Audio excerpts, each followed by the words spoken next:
male God also or understands female. my transition. God, first No, of he all, doesn't. knew what I was going to be in my life. God No, already knew I was going to be trans when God put me no, here. he didn't. So I No. don't Why No, he didn't. Oh, gross. Ugh. That theology is trash.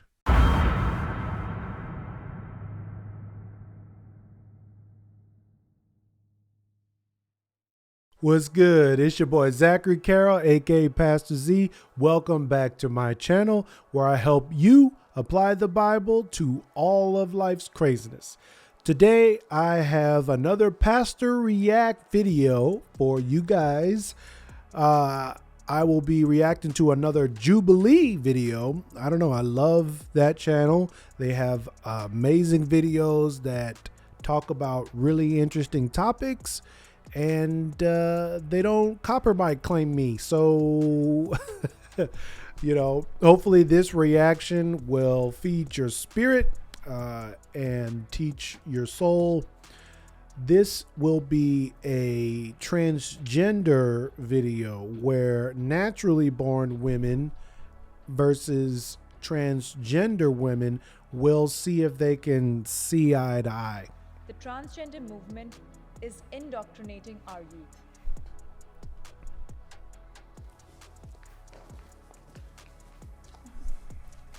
We are seeing, especially on social media, on TikTok, you're seeing a lot of people in this community really just targeting children. And you're seeing drag shows, even in conservative states like Texas, and even just media, movies. Like, it seems like everything seems to be targeted at these kids. You have drag story hour for kids, and it's I have to agree with this. Indoctrination to me means you are trying to tell a child what is wrong or what is right. The issue becomes no matter what the parents want the child to learn or to know or to be exposed to is no longer up to them when you take them to school. If you're an adult, especially if you're the child's teacher, that comes with a level of authority in the child's life. And so inevitably, the child's going to be inclined to believe what you're saying, think that you're right because of your position in that child's life. And so you telling them that it's a good thing for people to change genders in the schools is indoctrination. It is. Now, I'll admit that me teaching my child about Jesus and taking my child to church, I'll give you that. I'm indoctrinating my child.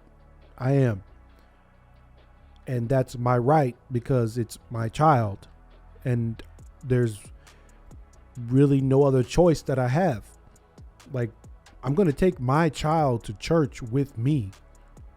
I'm Pastor Z. Put that on a shirt. I'm going to take my child to church. I'm going to teach him or her scriptures.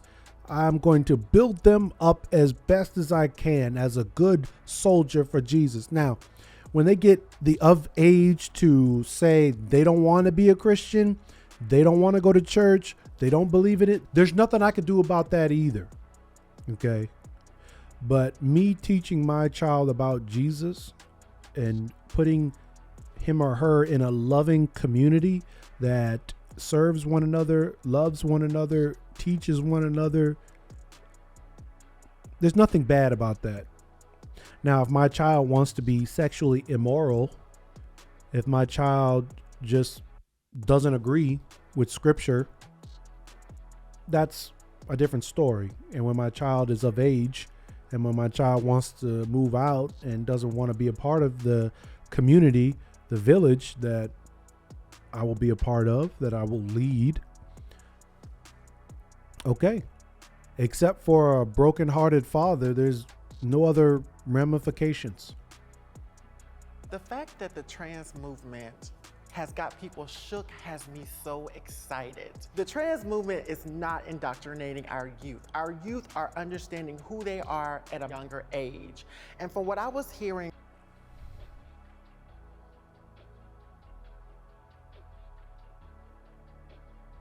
What?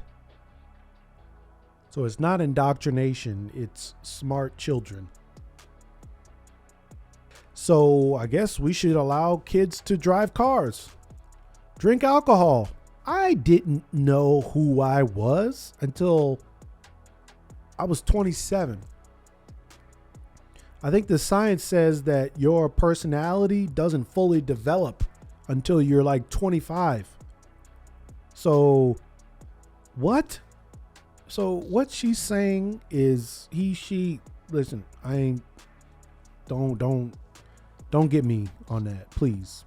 All right. I'm just going to say she. I ain't playing this game. It's not the point of this video. Over here is a lot of what y'all were saying. I wonder would you say it to the parents? Because we need to really look at what the parents of trans youth really go through. Trans youth, instead of them enjoying their life, playing with their friends, they're up in legislation trying to fight for basic rights here. 1 in 5 transgender youth have tried to commit suicide. Children that are going through this issue, it's a big deal. It should not be ignored, glossed over.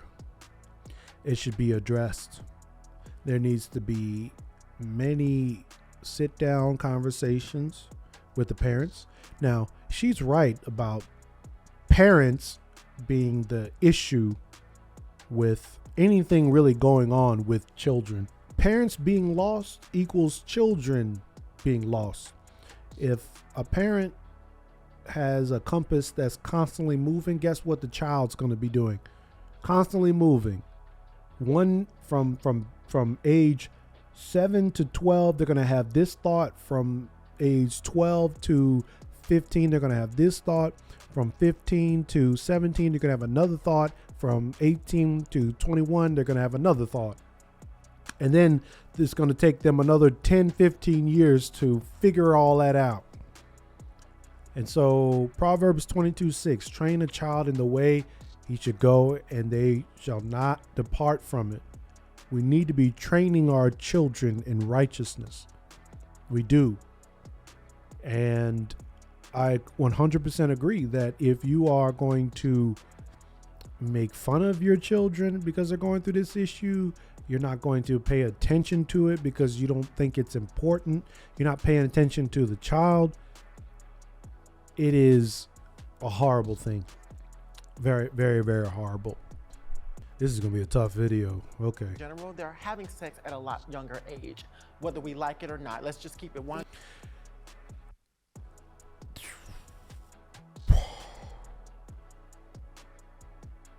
Just because they're doing it doesn't mean it's right, and doesn't mean we should be okay with it. Doesn't. You don't think it's 100% real. because of that? I do not think it's because of that. It starts at home with parents teaching their children, because one or two things are going to happen. Either you teach your children or the world is going to teach your kids. That's the reality of it. They are learning about it at younger. I don't get what her point was there.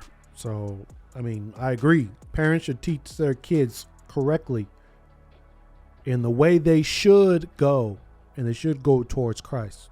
That's what parents should do. And yeah, she's also right. She's also right. If you don't do it, the world will do it. And that is why I am not a huge proponent of sheltering kids and not exposing them to the things that are going on. I think all in due time, obviously, because sometimes a child is just not gonna.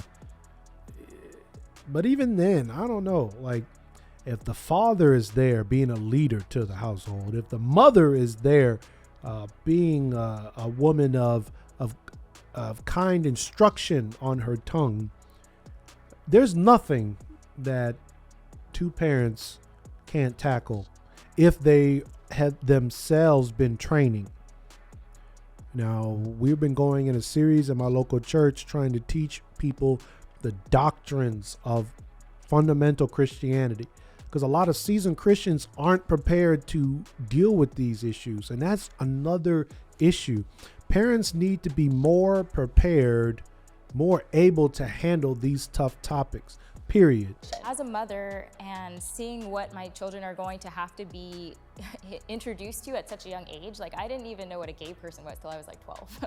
And so they're gonna be having these really heavy adult conversations at a really young age just because of their exposure. And that is honestly just scary because I don't want to have those conversations. That's why I will be homeschooling my kids because I do believe it is. Now, see, that's the issue right there.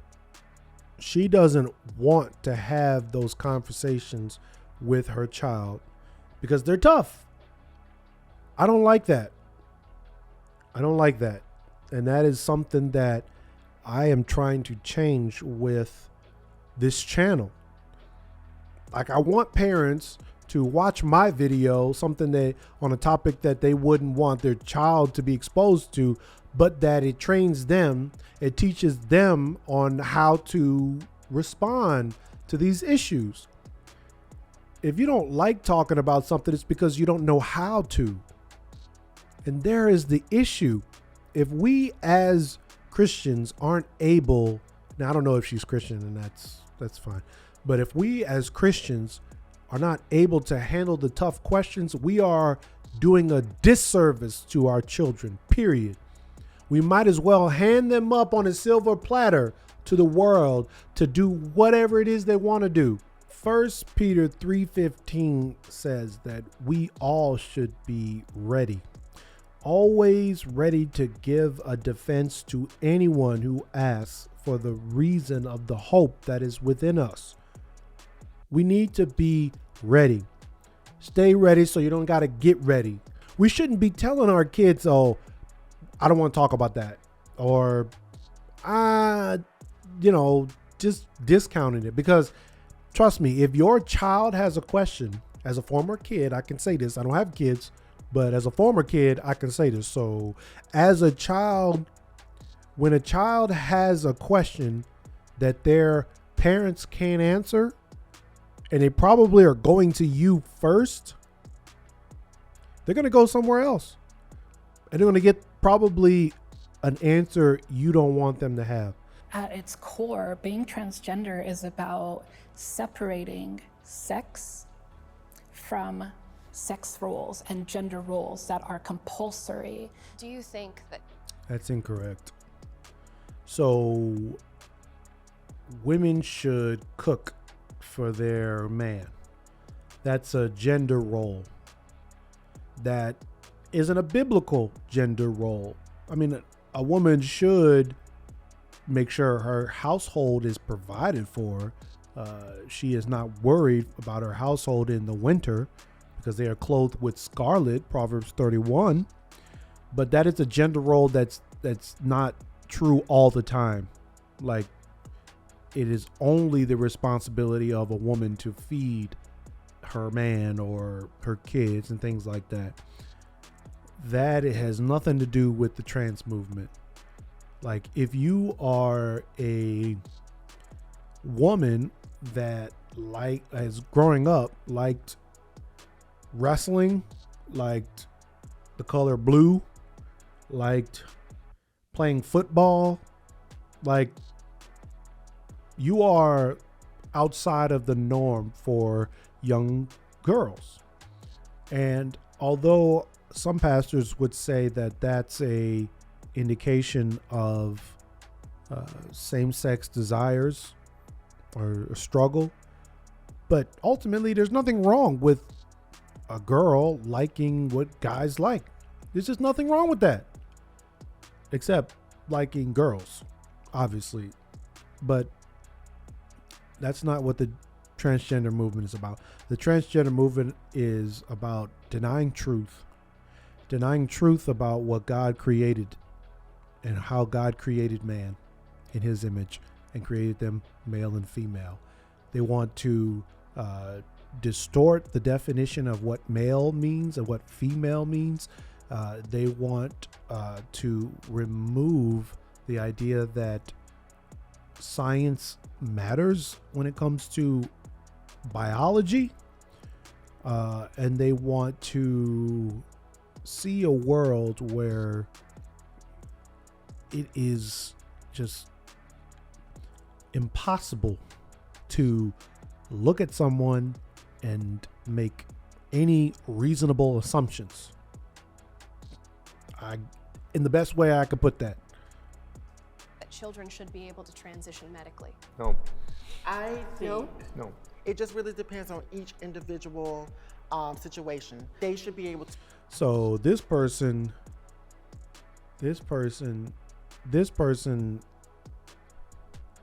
is interesting. I hope this person speaks more often, because he is transgender, but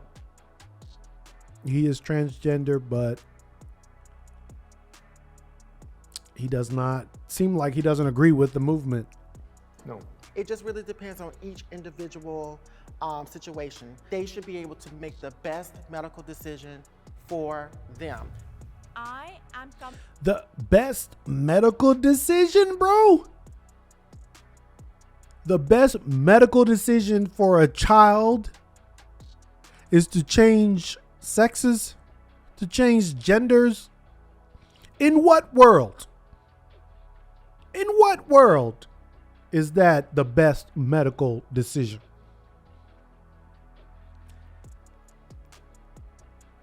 Ooh. comfortable sharing bathrooms with the other side. What I think the bathroom issue opens up is an issue of predatory men taking advantage of the opening. Let's say that. All right. Because I'll be honest with you. I haven't heard many people that were born women that make the transition to being men trying to get in the men's bathroom. I've never really heard, I don't really hear that being a thing, or that being what they want to do. I only hear the opposite. I only hear people that are born men make a transition to being women wanting to go into women's bathroom. Listen, men, period, would rather use the women's bathroom than the men's bathroom. And in a lot of places, it's cleaner. Now, not in every place. I mean, in college, there was some really nasty things that went on in the women's bathroom. I don't even want to talk about it. But for the most part, especially at my church, the men's bathroom and the women's bathroom are night and day. Like, the women, they got a couch, they got a air condition in their bathroom, and I know what's in their bathroom because I'm on staff. Like, I work there. I don't agree with the whole transgender ideology. And so for me, it's encouraging something that is based in what I feel is delusion. And so I don't think that we should be encouraging that by allowing men into women's restrooms. Silence. I think that if that's the case, that to some extent all gender is delusion. If we're looking at Snap. Oh.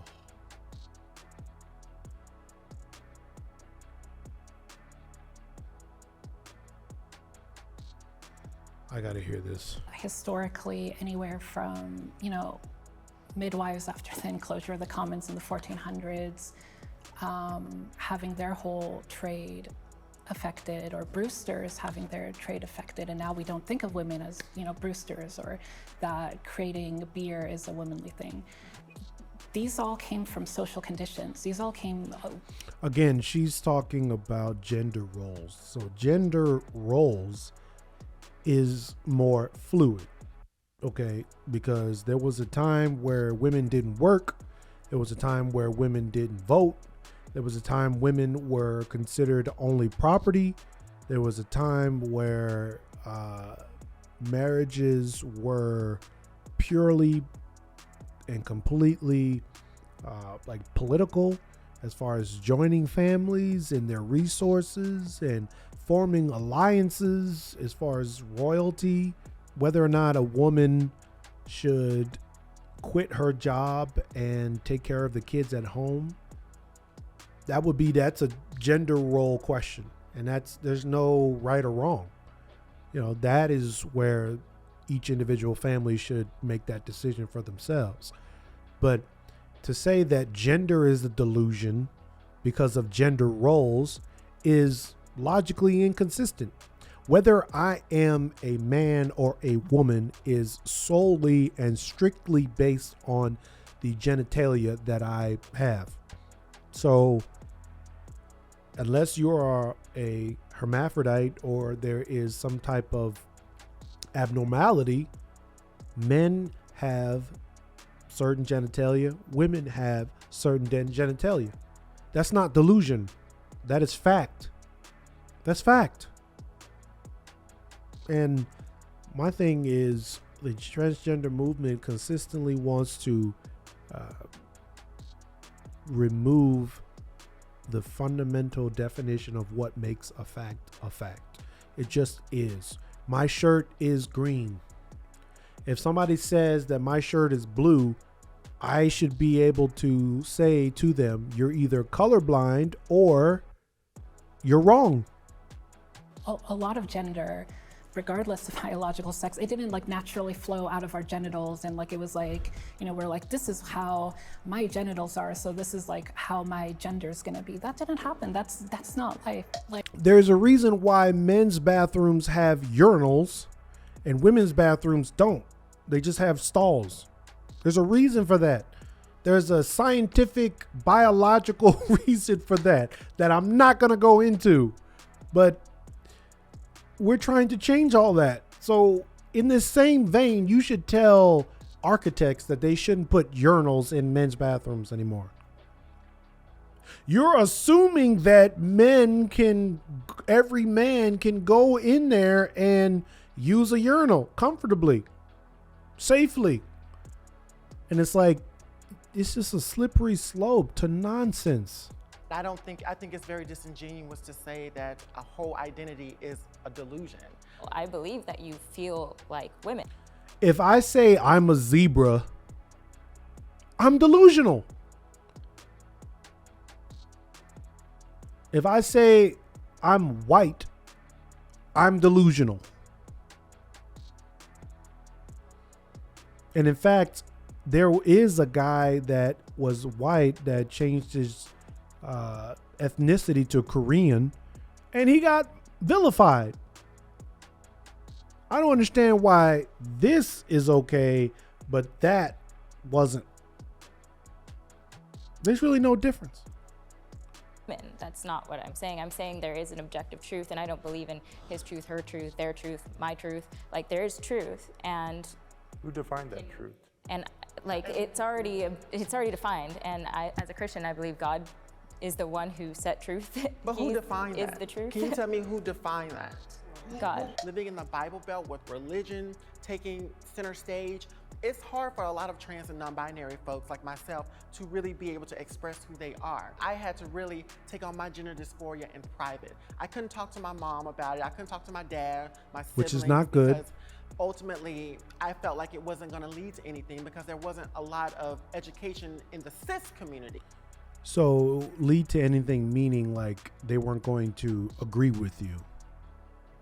There's a difference. Now, if you don't want to talk to your parents because you know they're going to tell you you're wrong and you shouldn't do that, that's totally different. That's totally different than just feeling uncomfortable with talking with your parents because they're going to dismiss you. That's two different things. Seems like Blossom is Blossom. I shouldn't laugh. I just didn't expect his name to be Blossom. I'm gonna cut that out. The idea that the Bible is written by man, so therefore it can't be reliable. I have many videos on my channel about the reliability of the Bible, why we find it to be reliable as Christians, the responses to the fact that it's unreliable. I'm going to link that series up above. Check that out. kind of break down the entire Bible and all the arguments against the Bible. So I'm not going to repeat it right here. Like there is in the trans and non-binary community.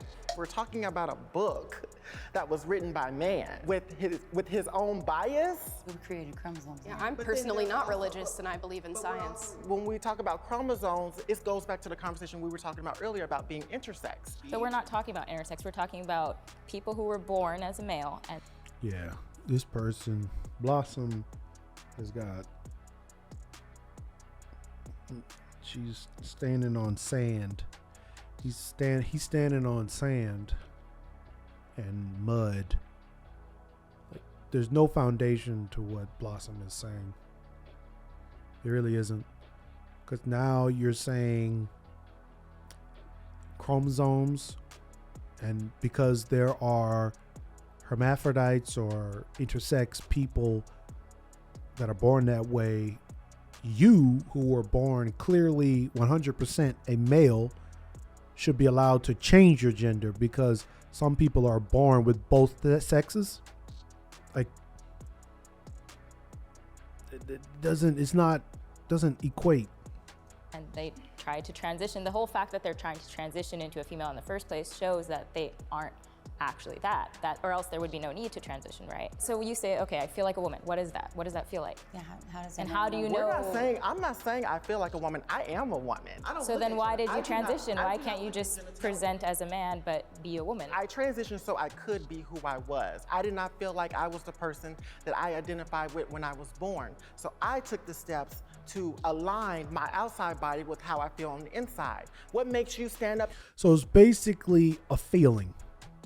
Feelings change. My favorite color was green growing up because of the Green Ranger. Rest in peace. And then I got older, my favorite color changed to red. You should not do permanent things in your life based on a feeling, because feelings change. Every day and make you identify as a woman. Let me challenge you on that. I am a woman, and I don't like being called a cis woman because I'm not a cis woman. I'm a woman. I'm not a birthing person. I'm a mother. So get mad at the terminology, not at trans people. It's your new It's you created that. Listen, so she doesn't want any culpability. She doesn't want any culpability. She has no accountability to anything. terminology. But this is what I notice a lot of cis women do. The terminology has been around for so long. Cis is a prefix. Cis means same. Instead of getting mad at trans and non-binary people. What? Cis means same? I don't think that's what it means. Cis is the prefix meaning on this side of. Yeah, no, she's wrong. Blossom is wrong. Cis means on this side, not same. It means on this side of, as opposed to trans, which means on the other side or beyond. So People for using updated terminology. Get mad at Webster. You're not going along with the Webster don't agree with you. times and being educated on the different pronouns. The most uneducated person on this topic is not, again, the loudest, and is telling everybody else they're not educated. And the different identities. You have to admit, some of the pronouns are kind of ridiculous. I mean, to be, with all due respect, I mean, you I'm sure you have to agree some of the pronouns that I don't people think use. they're ridiculous. I think they're very expansive. Trans and non-binary people just want you to respect their chosen pronoun. We are not trying to force. How can you be a they? How can an individual be a they? Trans women should be allowed to compete in women's sports. I do think that trans women have every right to compete in women's sports. When trans women are on hormones, the hormones break their body down. Having gender affirming surgery breaks down the body. And so I think we really need to be educated before we jump to a conclusion that trans women are stronger than cis women in sports.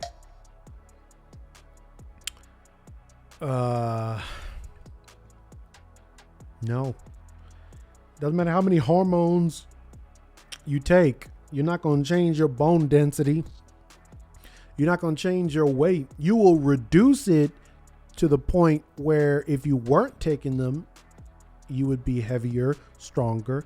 But that doesn't put you at a comparable playing field with women that were born women. It just doesn't. It really doesn't. Hi, everybody. I find it interesting that you assume the people who disagree with you are uneducated, and I will speak out against that. I think the research shows that trans women do happen to have a biological advantage against biological women.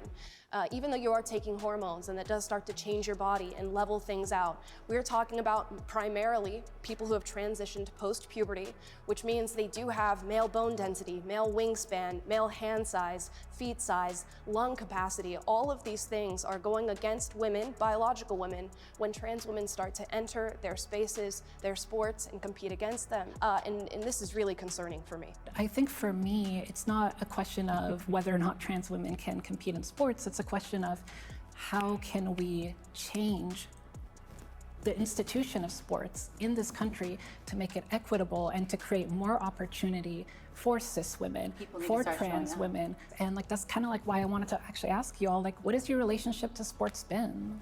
I don't think you have to have a direct relationship to sports to realize that women are being affected by this issue, and I do reject the idea of equity. There is no way to... Men and women are not physically the same. If there were any clearer difference between men and women, it is in our biology and our strength and our durability. And I mean, why is it a crime for a man to fight a woman? Like, why do men get in more trouble getting physically violent with women? Because men are stronger. Like, men are stronger. And if a woman hits us, it's equally as bad, but it's not equally as devastating. If I hit a woman, I could knock her out. I could knock her out fairly easily. But unless you are Amanda Nunes punching me, you probably wouldn't knock me out. You probably couldn't knock me out. Unless you're a UFC fighter, like, and your arms are weapons. You know, but even still, if I were, there are videos where trans women are fighting women, and they're losing. I'll put a clip on the screen. They are losing the fight. I mean, it's da-da-da-da. Like, it's just painting their face. But because they're more durable, their bones are more dense, doesn't matter what kind of hormones they've been taking, they're still at a greater playing field than the women who are born women. No, unless you are a trained fighter, and even then it's questionable depending on your size, you're not going to beat me up in a fight. No. I'm a 6'1", 300-pound man. Like, no, it's not going to happen. You weigh 150 pounds. And a woman that weighed 300 pounds wouldn't be able to beat me up. Even if it were a sanctioned fight, obviously. So no, I mean, this is where this ideology really becomes crazy.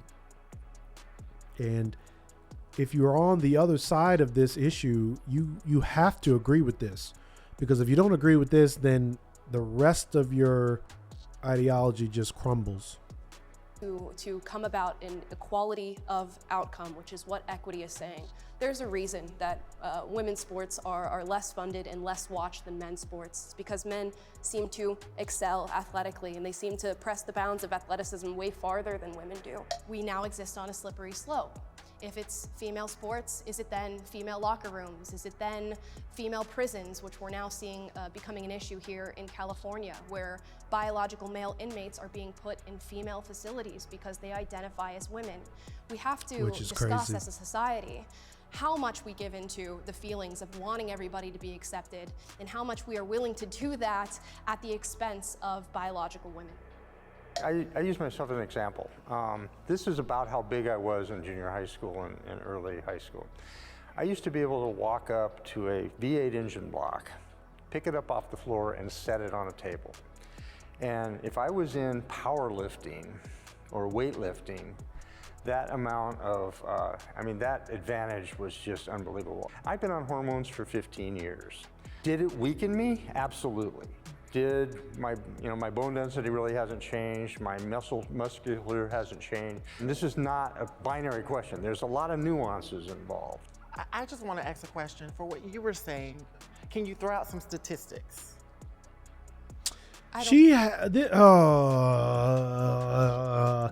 Blossom hasn't thrown out near one statistic, one piece of fact, one science. She has this person hasn't given anything, and he's steadily asking for facts, but he's never given them. That's crazy. I don't think you need to have so there's an abundance of research. There's even trans activists who agree with exactly what I'm saying. And your hormones can change, right? And even she just spoke to the fact that her bone density did not change in going on hormones and changing these things. And we can see it in sports as we're watching them. Leah Thomas is a great example. So if you can't throw out the statistics, we're not doing enough of the work.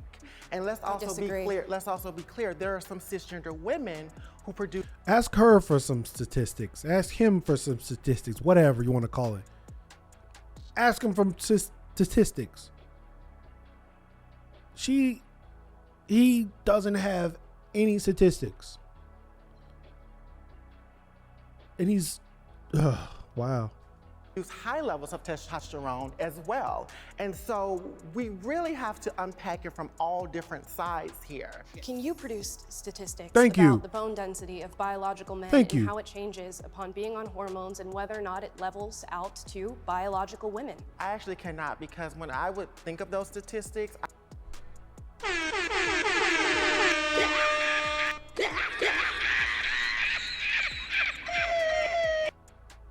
like, all that. Do you have any statistics? I do not. I would think it was BS, to be quite honest with you, because the reality of it is we could talk about statistics and the research all day long, but it's about experience. We're going to be looking more at the experience. You just said statistics. You just asked for statistics and you ain't got none. And this is what happened. This was Brendan Robinson was talking about. He would talk about a scripture, and then once somebody walked him through how wrong he was, then he would deny the efficacy and the accuracy, historicity, reliability of the scripture. And that's what pisses me off with this whole thing. Like, if you have a belief but you don't have a backing up of that belief, yet you want the burden to be on your disagreeers about the issue. It's like, I shouldn't have to promote my position because of what it is, but because you disagree with me, you have to prove yourself.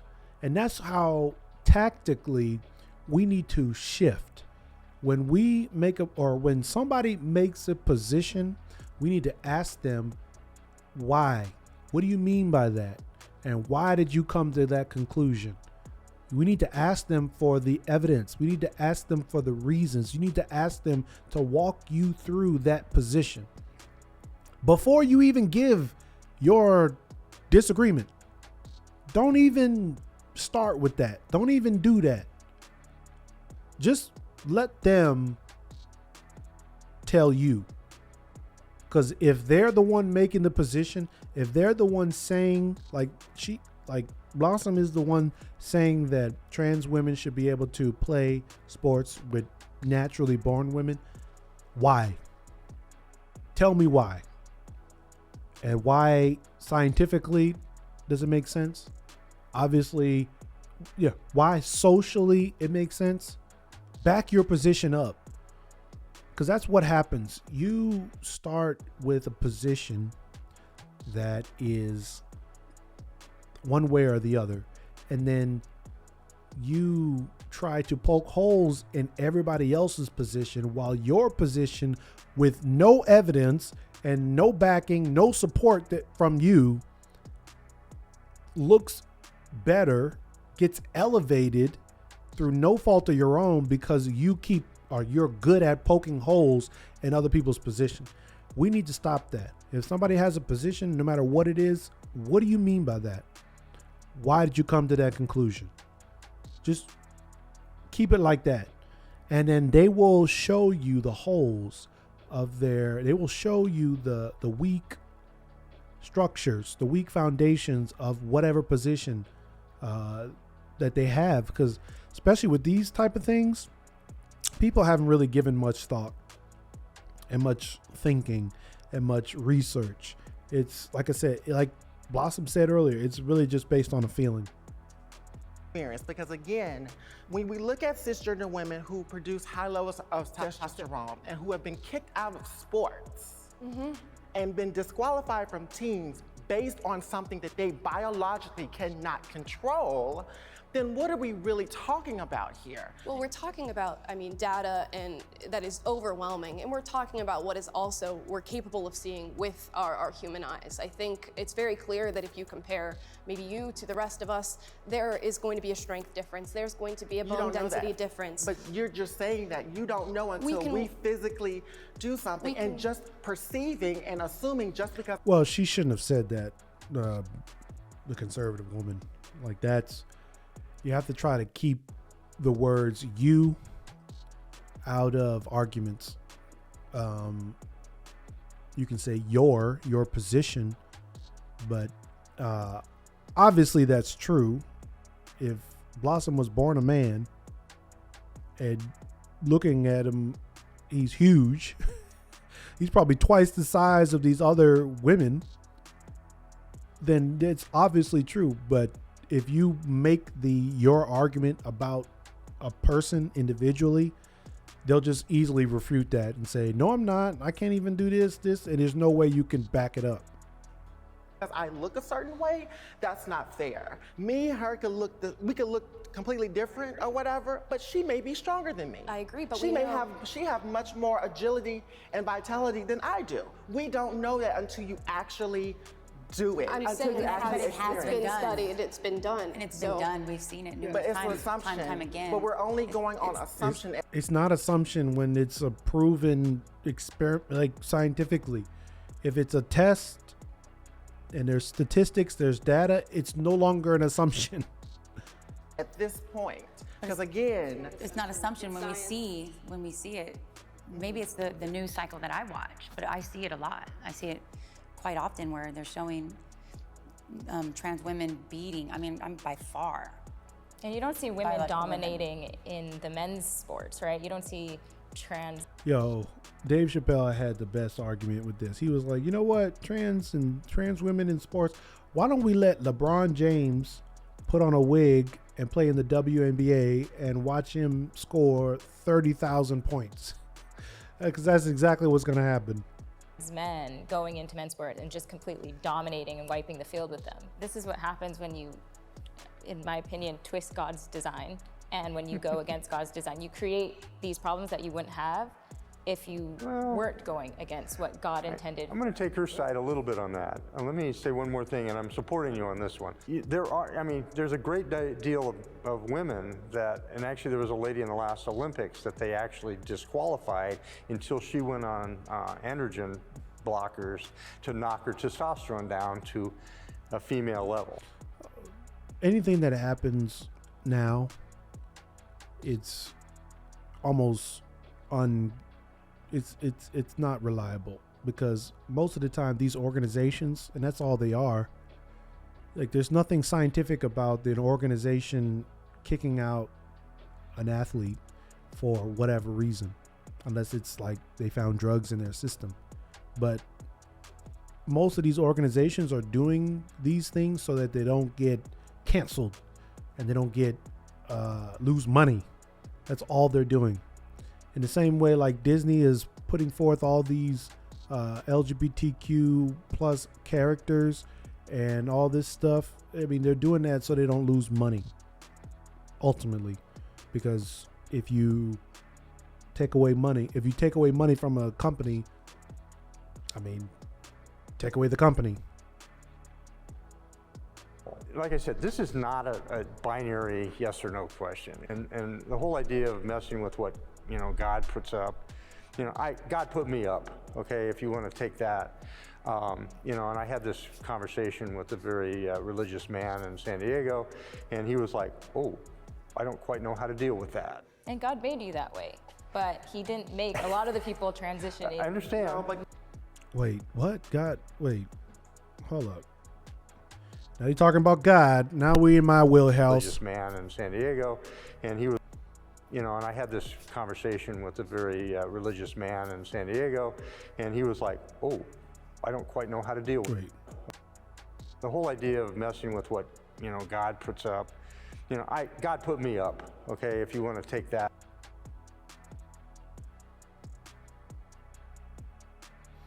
God put me up? What does that mean? I have no idea what that means. And I. Are you saying God made you transgender? I have a video where I talk about, does God create people gay? And I think that could be applied to the entire movement. Go check that out. I'll put the link in on the screen.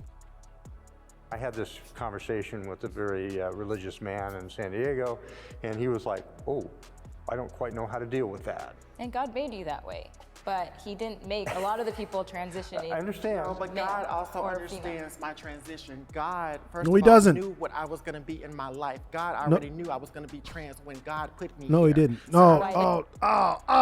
No, he didn't. Oh, gross. Ugh. That theology is trash. God knew that God knew you would struggle with sin. Yes, we all struggle with sin. But just because God knew you're going to struggle with sin does not mean that God promotes you indulging it. God created them male and female. He created them in his image. So then God made a mistake, is basically what you're saying. God made a mistake. You have to say that. If God wanted you to be a woman, he would have made you that way in the womb. He knew you in the womb. While you were forming your gender in the womb, he knew what you would be. And so that means if you were born a man, you were supposed to be. If you were born a woman, you were supposed to be. There's no switching, changing, altering. No. No. The only way you believe this is true is because you don't know God. You don't know his majesty, his power, his glory, his perfection. You don't know. You don't know. I don't think it's fair when people dip and dab. Your relationship with God is personal. Yes. It's sacred. Let's and keep I it don't there. think it's fair when other people dip and dab in other people's relationship with God when they don't understand what they go through. God still blesses me as a trans woman. God blesses you as a cisgender woman. How? God is embodied in me as a trans person. I don't think it's... No, he's not. Here's where subjectivity is just trash. This is progressive. That's what it is. It's, I want to do what I want to do. I want to be what I want to be. I want to feel how I want to feel. I want to sin when I want to sin. And God is okay with it. So basically, you're reducing God to nothing, a pebble. You're reducing God to that God is so small. Like the Hulk in the Avengers movie, puny God. You have a puny God. You have a puny God if that's what you think. Plain and simple. Fair, again, when we judge people's personal relationship with God. Gender identity, sexual orientation, none of that matters to a God that loves all.